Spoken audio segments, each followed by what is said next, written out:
దేవుడి నామకే మహిమ కలుగును గాక. ప్రభువైన యేసు క్రీస్తు నామములో నా శుభాభివందనాలండి. ఎలా ఉన్నారు? బాగుండారా? దేవుని మహాకృపను బట్టి మీరందరూ కూడా బాగుందరు గాక. దేవుడు అట్టి కృప మీకు అనుగ్రహించును గాక.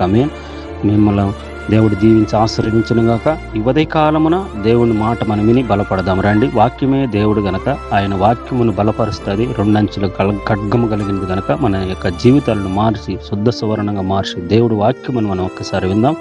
దేవుని పరిశుద్ధ గ్రంథములోంచి కీర్తన గ్రంథము 18 అధ్యాయము 1-2 వచనాలు మనం చదువుకున్నాం.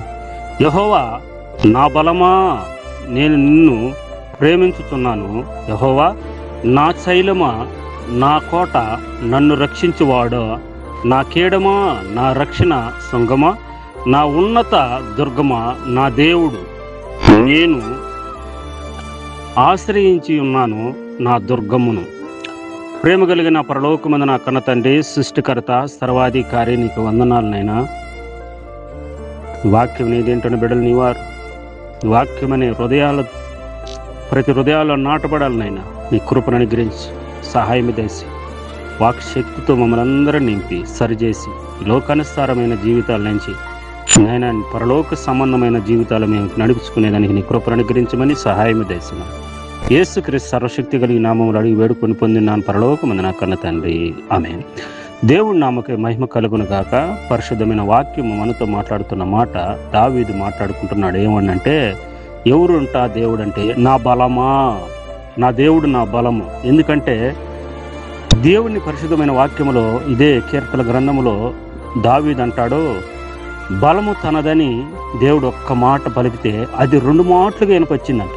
నాది బలం, నాది బలం అని 2 మాటలుగా వినపచ్చిందంట. దేవుని ప్రియులారా, ఈరోజు చాలామందిని కొండలు చూసి నాకు తిరిగిలేదనుకుంటారు, డబ్బు చూసి నాకు తిరిగిలేదనుకుంటారు, ఆస్తులు చూసి, కొండలు చూసి నాకు తిరిగిలేదంటాడు. ఒక ఆయన విస్తారంగా నేను సంపాదించినాను, వేళ ఇంకా సంవత్సరాలు నువ్వు తినేట్టుగా నీకు ధాన్యమును సమకూర్చాను, ఇంక ప్రాణమా తిను, సుఖించు, ఎంత తింటావో తిను అని ప్రాణముతో చెప్పుకున్నప్పుడు దేవుడు అన్నాడు, అయ్యా ధనమైతే సంపాదించుకున్నావు కానీ ఆవశ్య ఎక్కడిదనైనా, నువ్వు సంపాదించుకునేది ఆవశ్య కాదు కదా.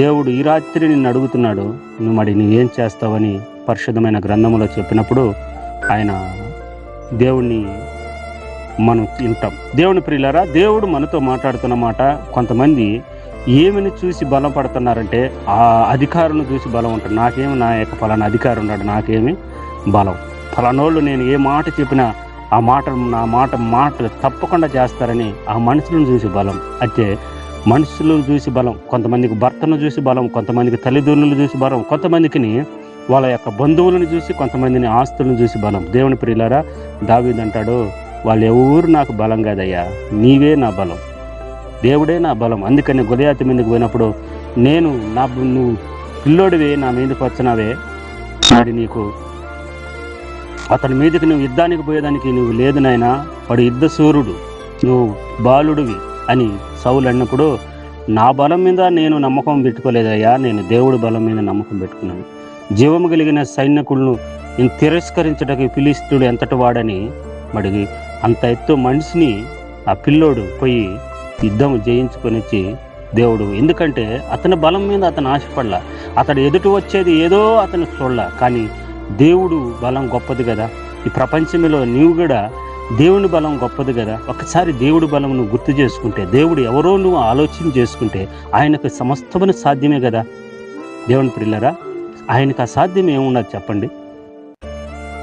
ఆయనకు అసాధ్యమైనది ఏమి లేదు కదా.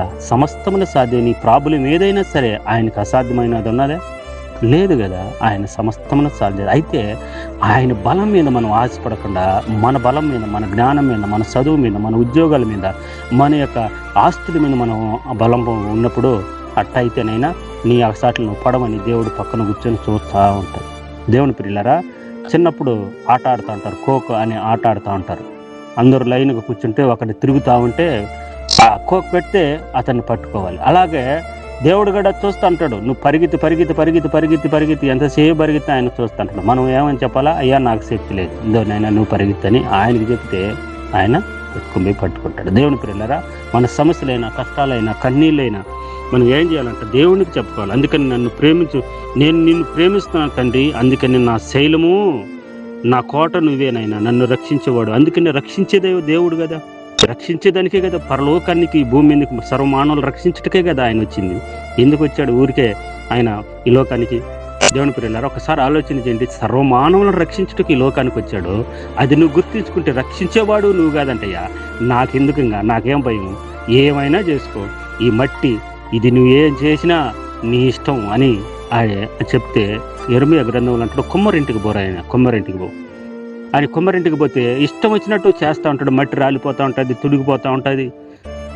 దేవుడు అతన్ని చూపిస్తాడు, చూడయ్యా అతన్ని ఇష్టపెడుతున్నాడా, తునిగిపోతున్నా, మళ్ళా మంచిగా పాత్రగా చేస్తాననే. మీరు నా చేతులకు వచ్చినప్పుడు నన్ను కూడా అలాగే మీరు వాడుకుంటే నేను మిమ్మల్ని ఎంత మంచిగా వాడుతాను అని దేవుడు మాట్లాడతాడు. దేవుని ప్రియులారా, ఈరోజు నువ్వు కూడా దేవునికి ఎలా ఆయనకు అప్పగించుకుంటున్నావో, నీ బలమును చూసుకొని నాకేమి అని పోతున్నావా? అయ్యా నాకు బలం లేదు, నా శక్తి లేదు, నీవేనైనా నా బలము, నా కోట, నా రక్షణ, సొంగ ఉన్నత దుర్గము నువ్వేనైనా అని ఆయన పోవాలంట. నువ్వేనా దేవుడు అయ్యా, నువ్వేమైనా చేసుకోయ్యా అని పోవాలంట. దేవుని ప్రియులారా, అలాగ పోయిన వారు ఆయనను బలమును చూసి ఎదుటివారుగా ఉంటారు. దేవుని ప్రియులారా, నీవు అలాగ అప్పచెప్పుకోవాలని దేవుడు కోరుకుంటున్నాడు. అందుకని దేవుడు అంటాడు, నీ బలం ఉన్నంత వరకు ఆయన ఏం చేయలేడు. నీ బలం చనిపోయినప్పుడు, అప్పుడు నీ బలం ఎప్పుడైతే నీకు తగ్గిపోతుందో అప్పుడు ఆయన బలమును మనకిచ్చి, మోసేని చూస్తే మనం 40 ఏళ్ళు ఆయన బలమును చూశాడు. ఎందుకంటే ఒకటే దెబ్బతో ఒక మనిషిని చంపేశాడు. దేవుని ప్రియులారా, ఈయన బలం కలిగిన వాడు, నా బలం వల్ల చంపేసి అనుకుంటాడు. కాబట్టి అందుకని బలమంతా పోయింది. గొర్రెల కాడ మేము తిరిగి 40 ఏళ్ళ తర్వాత ఇంక నీ బలం లేదు, నేను నత్తివాడిని, నేను నాకు శక్తి లేదయ్యా అంటే అప్పుడు ఇంక నేనిస్తాను నీ బలం, ఇంక నా మాటిని నా ప్రకారం రమ్మని దేవుడు వాడుకున్నాడు. దేవుని ప్రియులారా, ఈరోజు దేవుడు మాట మనం ఎలా ఉండాలంట, ఆయనే మనకు బలము, నా దేవుడయ్యా నేను ఆశ్రయించిన నా దుర్గమని ఆయనకు అప్పగించుకుంటే దేవుడు నీ గొప్ప కార్యాలు నీ జీవితంలో దేవుడు చేయాలని కోరుకుంటున్నాడు. రాండి ప్రార్థన చేసుకున్నాం.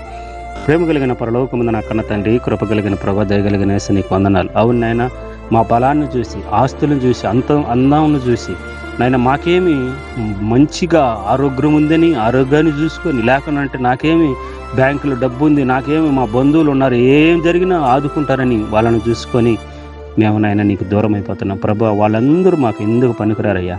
నీవే మా బలం, నీవే మాకు నాయన రక్షణ, నీవే నాయన మాకు సమస్తమును ప్రభా. నీవు లేకుంటే మేము ఎక్కడున్నామయ్యా?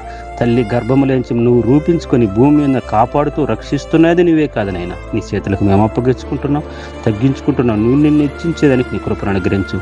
ప్రేమ కలిగిన తండ్రి, మమ్మల్ని అందరినీ ఎరిగిన వాడా, మమ్మల్ని కాపాడుతున్నవాడా, రక్షిస్తున్నవాడా నీ నామంకి అప్పగిస్తున్నాం. మా దేశాన్ని రక్షించిన ఆయన, మా దేశాన్ని పరిపాలన చేస్తున్న వారికి తెలివిని, జ్ఞానమును, మారు మనసు రక్షణ దేశం. ప్రేమ కలిగిన తండ్రి, ప్రపంచ దేశాలను కూడా రక్షించయ్యా. ప్రతి దేశమును నీ బిడ్డలయ్యా అందరం రక్షించమని, ఇశ్రాయేలు దేశానికి రక్షణ దేశం, యెరూషలేముకు క్షేమాభివృద్ధి దేశం అని ప్రార్థన చేస్తున్నాం. ప్రేమ కలిగిన పరలోకమందు నక్కన తండ్రి, ఈ రోజు వివాహ దినాలు, పుట్టినరోజు పండుగలు జరుపుకున్న బిడ్డలను దీవించిన ఆయన ఆశీర్వదించి, గర్భఫలం లేక మానాలు ఎందరు పుట్టిన బిడ్డలను గర్భఫలమును, మంచి గర్భఫలమును అనుగ్రహించమని, అప్పుల సమస్యల్లో, అనారోగ్య సమస్యలు అన్న వారిని విడుదల దయచేయమని, ఈరోజు ప్రయాణాలు చేస్తున్న బిడ్డలకు సురక్షితమైన